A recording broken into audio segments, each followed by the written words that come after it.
Anaesthesia કે injection આપ્યા પછી એને ઉલટી થઈ શકે છે અને એ ઉલટી કે એમાં જે પણ કન્ટેન્ટ હોય એ ફેફસામાં જાય તો એસ્પિરેશન થઈ શકે છે અને એ જીવનું જોખમ કહેવાય છે. એટલે એનેસ્થેશિયા પહેલાં આપણે દર્દીને ખાલી પેટે આવવાની સલાહ આપતા હોય છે.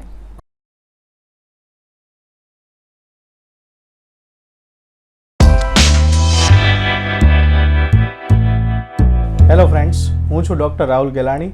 આજે આપણી જોડે છે ડૉક્ટર રિદ્ધિ સભાડિયા, એનેસ્થેશિયોલોજિસ્ટ. મેડમ, આપનો પરિચય આપજો. હેલો એવરીવન, મારું નામ ડૉક્ટર રિદ્ધિ સભાડિયા, એમડી એનેસ્થેશિયોલોજિસ્ટ. હું સુરતમાં કામ કરું છું. 2 વર્ષથી એનેસ્થેશિયાની પ્રેક્ટિસ કરું છું. સુરતમાં અલગ અલગ પ્રાઇવેટ હોસ્પિટલ્સમાં એનેસ્થેશિયા માટે જાઉં છું. ઓકે મેડમ, હવે તમને એ પૂછવાનું હતું કે ઓપરેશન પહેલાં જે બેહોશ કરવામાં આવે એટલે કે એનેસ્થેશિયા આપવામાં આવે, પહેલાં તો એ શું છે?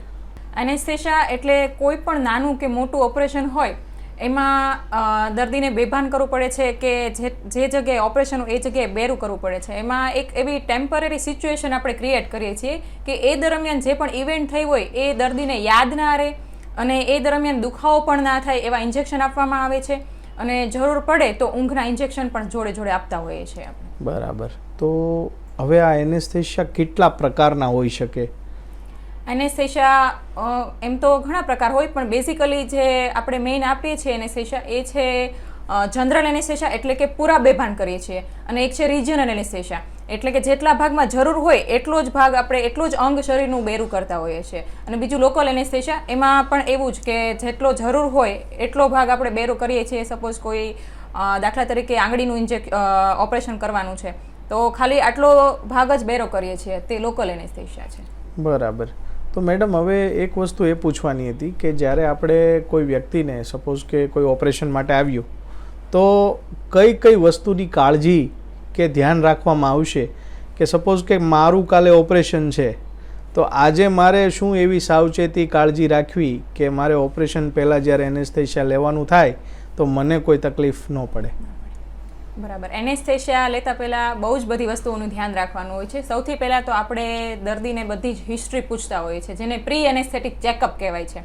કોઈ પણ દર્દી જ્યારે બીજા કોઈ પણ ડૉક્ટર પાસે કે જે સર્જન હોય છે, ઓર્થોપેડિક સર્જન છે કે જનરલ સર્જન છે, ગાયનેકોલોજિસ્ટ છે, એની પાસે જાય છે તો એ લોકો પણ એડવાઇસ કરે છે કે પ્રી એનેસ્થેશિયા ચેકઅપ કરાવવું પડે છે.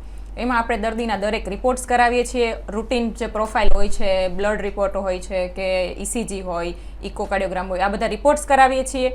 એ ઉપરાંત રિપોર્ટમાં કંઈ ફેરફાર હોય તો એના પ્રમાણે આપણે દર્દીને અલગ અલગ ટ્રીટમેન્ટ આપીએ છીએ. કોઈ પેશન્ટના બ્લડ પ્રેશર છે કે હાર્ટ રેટ છે ઓછા કે વધુ આવતા હોય, કોઈને કોઈ બીમારી હોય, ડાયાબિટીસ હોય, બીપી હોય કે થાઇરોઇડ હોય કે કોઈ પણ દવા ચાલતી હોય, હૃદયની કોઈ તકલીફ હોય તો એ પ્રમાણે દવાઓ ચાલુ રાખવી કે બંધ કરવી ઓપરેશન પહેલાં, એ બધી જ સલાહ આપવામાં આવે છે. આ ઉપરાંત દરેક પેશન્ટને પોતપોતાના શરીરની તાસીર પ્રમાણે કોઈ એલર્જીક રિએક્શન હોય આવતા હોય તો એ બધું પણ ધ્યાન રાખવાનું હોય છે આપણે. બરાબર. હવે મેડમ, મેં એવું સાંભળ્યું છે એઝ અ ડૉક્ટર તો મને ખ્યાલ છે, પણ જે આપણા કોમન વ્યુઅર્સ છે એના માટે કે ઓપરેશન પહેલાં અમુક સમયે ડૉક્ટર તમને ખાવાની ના પાડતા હોય છે, કંઈ પણ જમવાની કે વધારે પડતું પાણી પીવાની ને એવી ના પાડતા હોય, તો આનું શું કારણ છે? એને મેડિકલ લેંગ્વેજમાં નીલ બાય માઉથ NBM કહેવાય છે. એટલે ઓપરેશન પહેલાં જે ઓપરેશન અંડર એનેસ્થેશિયા થવાનું હોય એમાં આપણે NBMની એડવાઇસ આવે છે. 6 થી 8 કલાક પહેલાં ખાલી પેટે જવાનું હોય છે.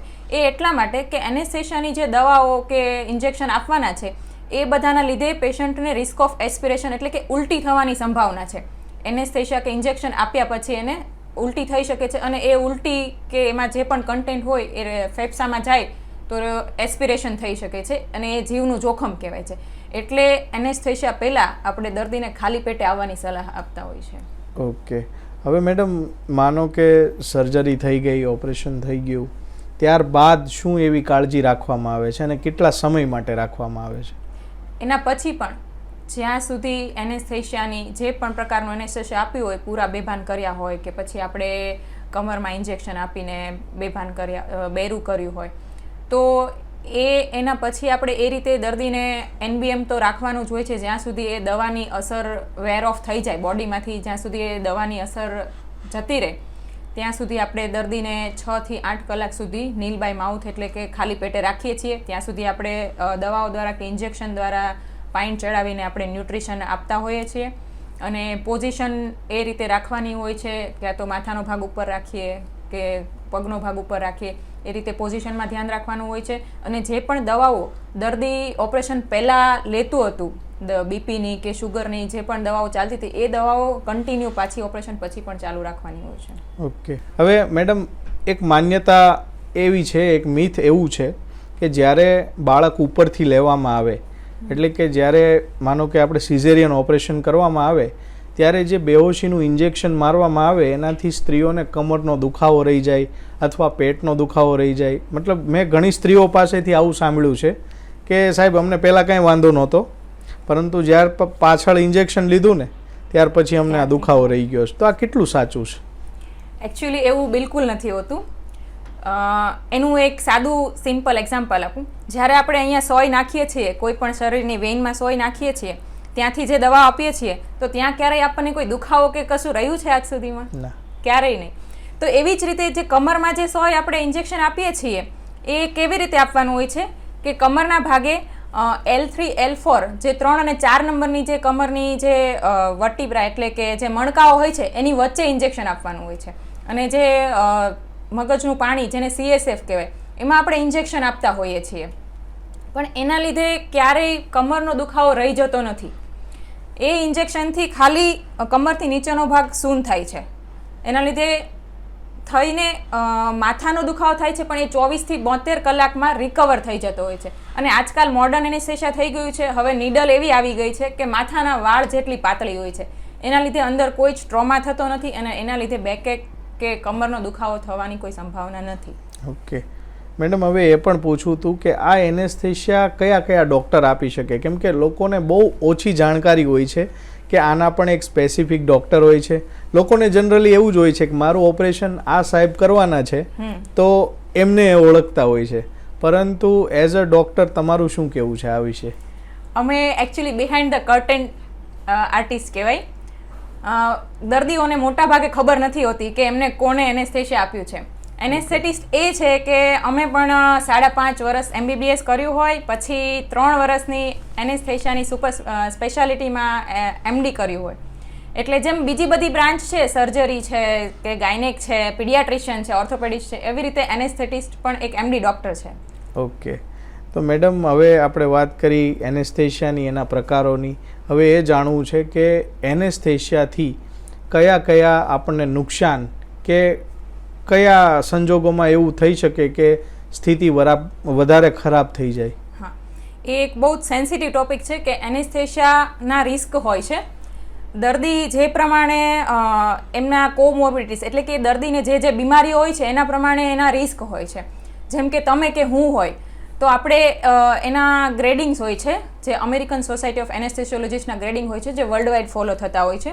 કે કોઈ નોર્મલ પેશન્ટ હોય કે જે કોઈ જાતની કોઈની વ્યસન ના હોય, કોઈ બીમારી ના હોય, કોઈ દવા ના ચાલતી હોય, તો એનું રિસ્ક બહુ ઓછું હોય. જે રૂટીન રિસ્ક હોય એ, જેના માટે આપણે કન્સેન્ટ પણ લેવી પડતી હોય છે. પછી બીજું એ છે કે કોઈને BP છે, દાખલા તરીકે કોઈને શુગરની બીમારી છે, થાઇરોઇડની છે, પણ એ કંટ્રોલમાં છે, એ દર્દી રેગ્યુલર દવાઓ લે છે, તો એ આવશે સેકન્ડ નંબરના રિસ્કમાં. પછી એક થર્ડ રિસ્ક આવે છે કે જેમાં અનકન્ટ્રોલ્ડ હોય છે એની બીમારી, કે શુગર હોય તો શુગર જરૂર નોર્મલ રેન્જ કરતાં વધારે હોય, રેગ્યુલર પેશન્ટ દવાઓ ના લેતું હોય. BP હોય તો BP એની રેન્જ કરતાં વધારે હોય ક્યાં તો ઓછું હોય. પછી થાઇરોઇડ છે કે કોઈ પણ એવી બીમારી હોય કે જે કંટ્રોલ ના હોય અને ડાયાલિસિસ કે એવું કંઈ ચાલતું હોય દર્દીને, તો આ બધા રિસ્ક છે એ ગ્રેડ 3માં આવશે.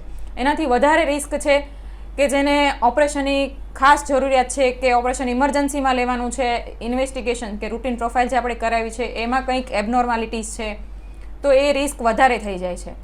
એ રીતે રિસ્ક વધતું જાય છે જે રીતે દર્દીને બીમારી હોય એ પ્રમાણે.